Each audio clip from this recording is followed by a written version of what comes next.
Yeah, it's a Super Bowl, all right. Ain't nowhere around that. You see all these pirates back there? They may have ill intent. Chase these rings and chase these dreams. You know what I mean.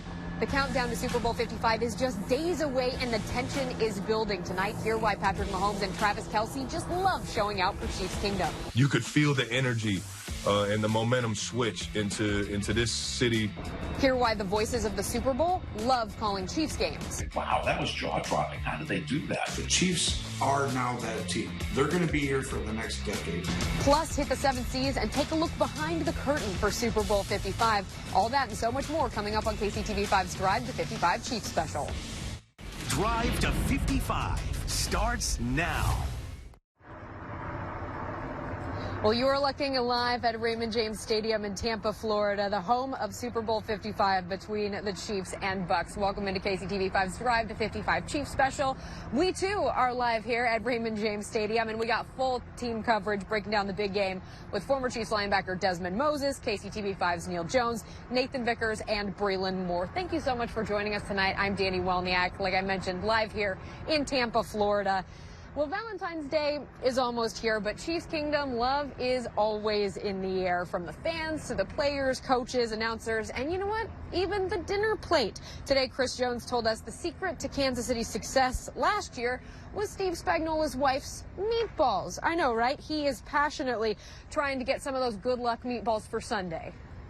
I had to pull him to the side and have a one-on-one, heart-to-heart with him. You know, I was telling him I haven't asked you all year to, for your wife to prepare meatballs under the circumstances. But, with this being a huge game, and last year meatballs were prepared before the Super Bowl, it's something I was expecting. I'm very superstitious, and she made them last year. What about the motto that we live by? Team first, team last, and team always. And, that's a part of the team ritual, So I got to do a little more convincing, hoping his wife can open up and have enough time just to, prepare me a single made of meatballs. Because I know Chris, he misses his meatballs, and they love the banana pudding. Antonio Pierce, we won the Super Bowl in 2007, and the first thing Antonio said to Maria was, it was the banana pudding. Well, I think I speak for all of Chiefs Kingdom when I say get that man some meatballs ASAP. But I can tell you that the Chiefs' love goes far beyond the kitchen. Travis Kelce says his love for KC fans actually motivates him to be a better role model.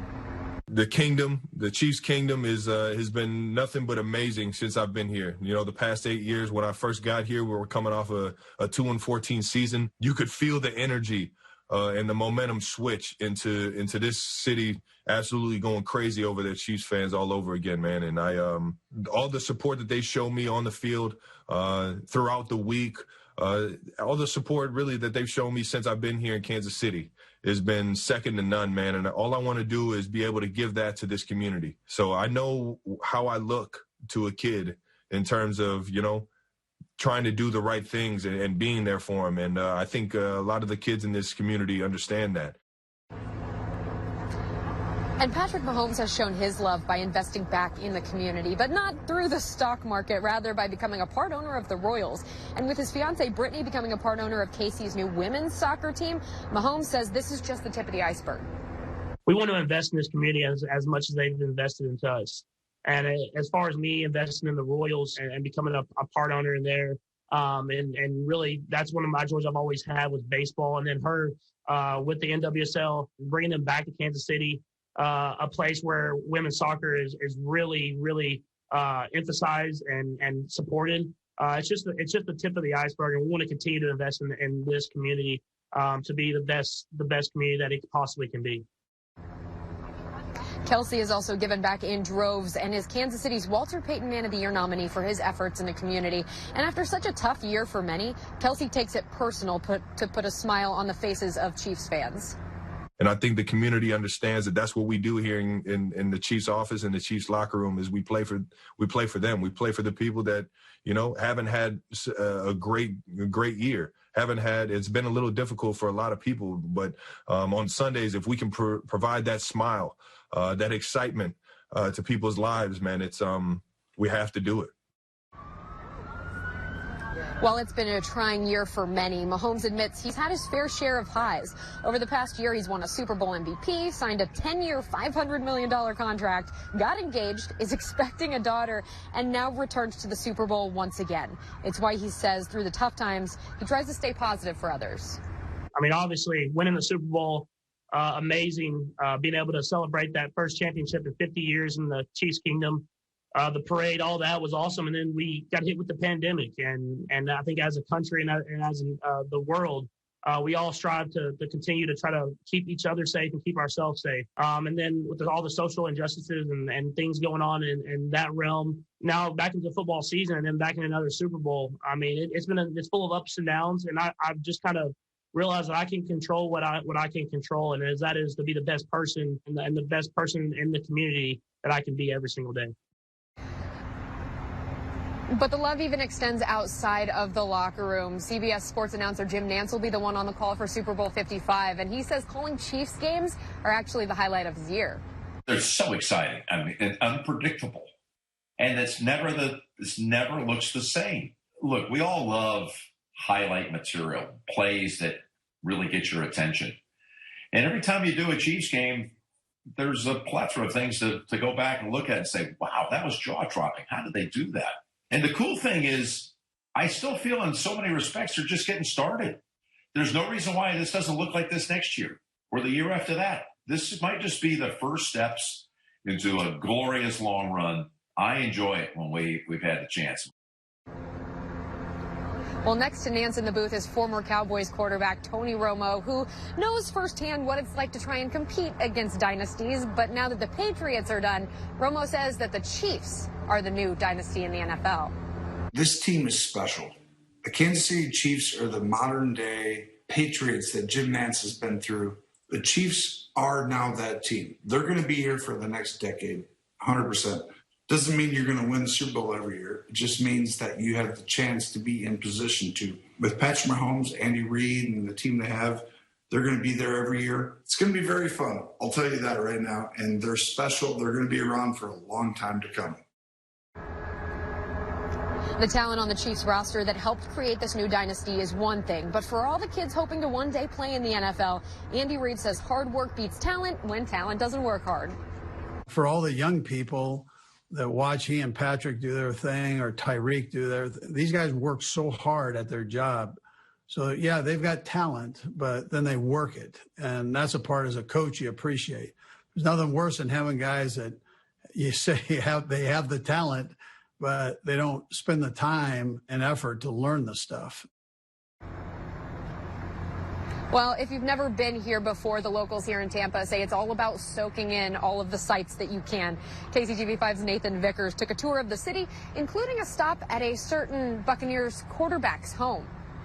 We're seeing Tampa from a different point of view today, from a boat with a bunch of rowdy Chiefs fans. Yeah! You're always in friendly waters on Captain Darryl Wheatley's Tampa Fun Boat. How many people do you know that come on a boat and they're in a bad mood, you know? Come on, man! Even when half the passengers are from Kansas City. Loudest and proudest, Kansas City! And the rest live here in Tampa. They got spirit! The days leading up to the Super Bowl are helping the captain make up for some lost ground in 2020. This year's been really tough. I mean, we were closed March, April, May, June. Today he's taking visiting fans on a tour of the Tampa waterfront. The land's worth probably $15 million. To see multi-million-dollar mansions and playful dolphins. Man, I love them. They're Chiefs fans, man. It's cool. It's just a great time, a great venue, and the weather's beautiful. A few days before the game, the highlight of the trip is on the edge of the Davis Islands.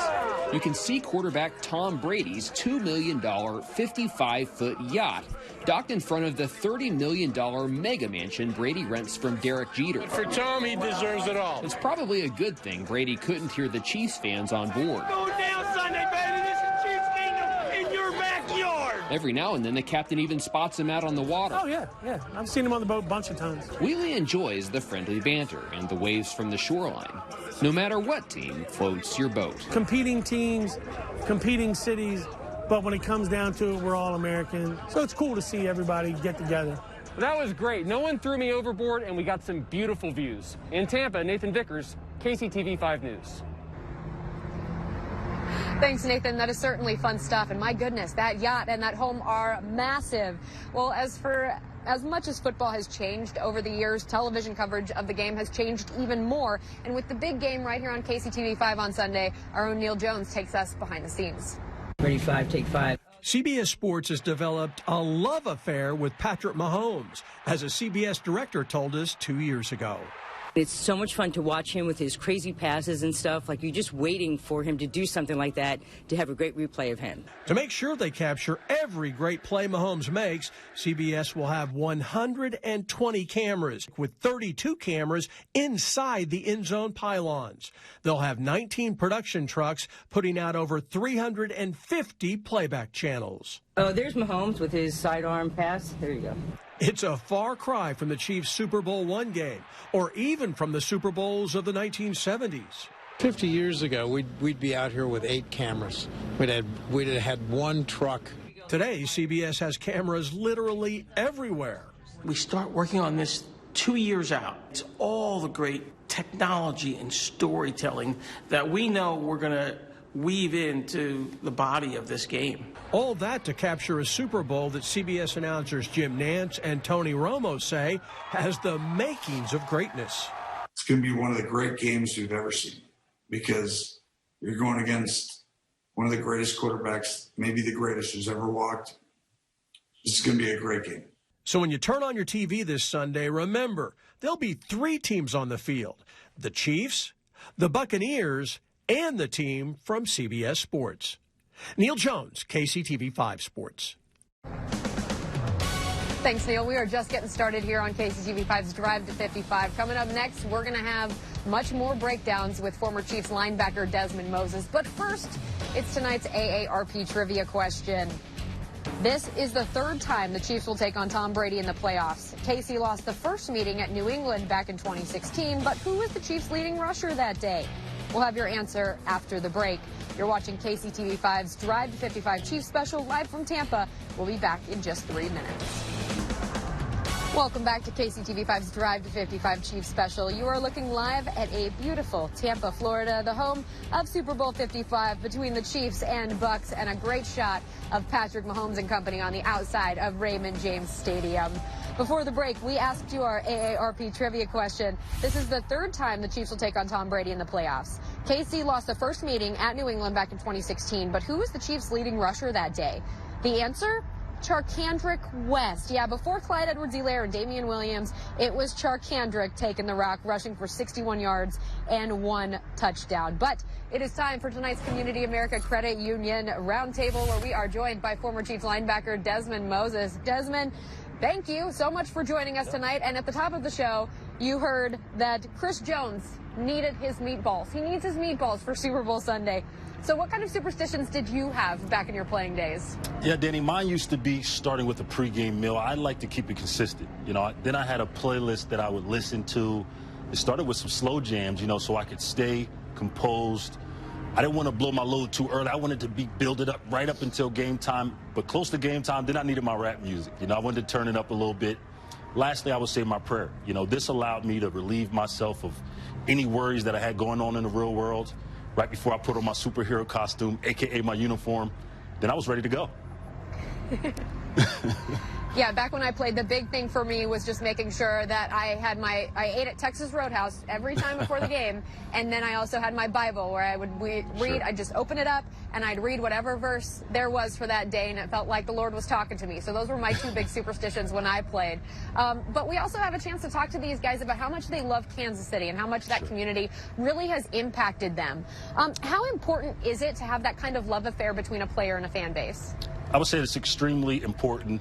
That love and the passion that the players see, they see it in the fans. When they look into the faces of those people that are screaming, this is their city, a lot of times you see the players take on the characteristics of that city, whether it's blue collar or whether it's, high flying. These people are human. The players are human. They can feel the energy in the stadium. And as a fan, the emotions is there. Naturally, you take it into the game with you. And there's a reason why people talk about certain stadiums are tougher to play in. Kansas City, Arrowhead, they're one of them. Yeah, Kansas City at Arrowhead is certainly like a 12th man, and I know Seahawks fans might get upset about that, but it's true. Arrowhead is just a completely different experience, and those fans will show up and show out, and even on social media. I mean, we see it all the time, how people reach out to you and say how excited they are to see you on television, and all of the players, the support that they have. I mean, we just asked Patrick Mahomes about the due date for his daughter, and everyone on social media really ran with that and said how much they wanted to support them and whatever they could do to help, which I thought was so cool. But we also talked to Andy Reid about what it takes to go from good to great for a lot of these players. And you obviously played in the league, so what advice do you give kids who want to play at that level? Yeah, number one, I would say write down your goals, write down a plan, and then put your head down and grind. You know, be coachable, remain confident. You must believe in yourself first, because no one else will before you do. You have to believe and you have to work. But lastly, never quit. Perseverance and faith. Those two things will allow you to work countless hours, and it'll be the fuel to your fire, because there'll be a lot more doubters than supporters, unfortunately. But when it's all said and done, trust and believe everybody will say they knew you could do it. Well, thanks, Desmond. We'll be breaking down much more of these storylines throughout the week as we are live here in Tampa Bay. We appreciate you so very much. But obviously, time for a look at some of the best Kansas City superfans around. Think you belong in this exclusive club? Just submit your picks to kctv5.com/superfan. Our KCTV5 Drive to 55 Chiefs special. We'll be right back. Yeah! Come on! You're my wonder. Let's go!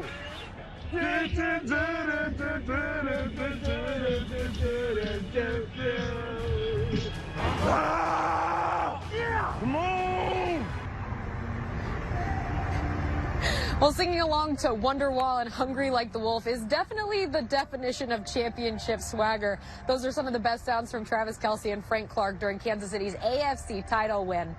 Well, there are hundreds of Super Bowl prop bets that will have the country's attention come Super Bowl Sunday. Breland Moore joins us with more from the studio. It's one of the most popular prop bets for the Super Bowl. When the winning coach of Super Bowl 55 gets his rightly earned Gatorade bath, what color will that sports drink be? Since this is a super serious wager, we called in Sports Illustrated's betting and fantasy expert Ben Heisler to weigh in. This is a fun one, Breland, because they have all these different choices. You have orange, which is the favorite, red, yellow, lime, clear, whatever color you want, it's available. But this feels like a fairly straightforward one, right? The Chiefs are on the Run It Back tour. They're doing everything. They brought all the guys back. The team is back together. And you know what the color was last year, Breland? It was orange. There's a reason they're the favorite, and if you can get them at plus value, I like the play of orange, especially if you think the Chiefs are going to win. Now, if you're on the Tampa side, maybe you go in a different direction, but this feels right. Orange, plus 125, go ahead and book it. Personally, my favorite flavor is the light blue, but orange is okay too. But I think we can all agree that no matter what flavor you prefer, we all just want to see it dumped on Andy Reid. You're not wrong. Thanks, Breland. It's time for a look at your Hy-Vee injury report. Wide receiver Sammy Watkins was a limited participant at practice today, while Demarcus Robinson and Daniel Kilgore remain on that COVID-19 reserve list. Both have tested negative 3 straight days and are expected to suit up on Sunday. But still ahead on KCTV5's Drive to 55 Chiefs special, live from Tampa, we're going to take a look at your Chiefs Super Bowl forecast.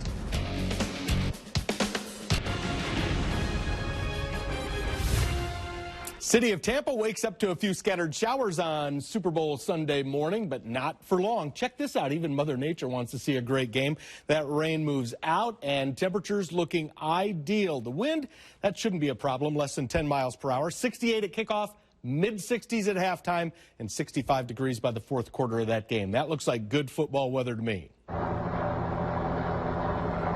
All right, thanks, Gary. We really appreciate that. And although our time may be wrapping up here on KCTV5, you can join us right over on KSMO for much more on our locker room show. Desmond Moses and Neal Jones will join us there. Plus, we'll be right back here tomorrow night at 10:15 and at 6:30 to put a bow on Super Bowl week.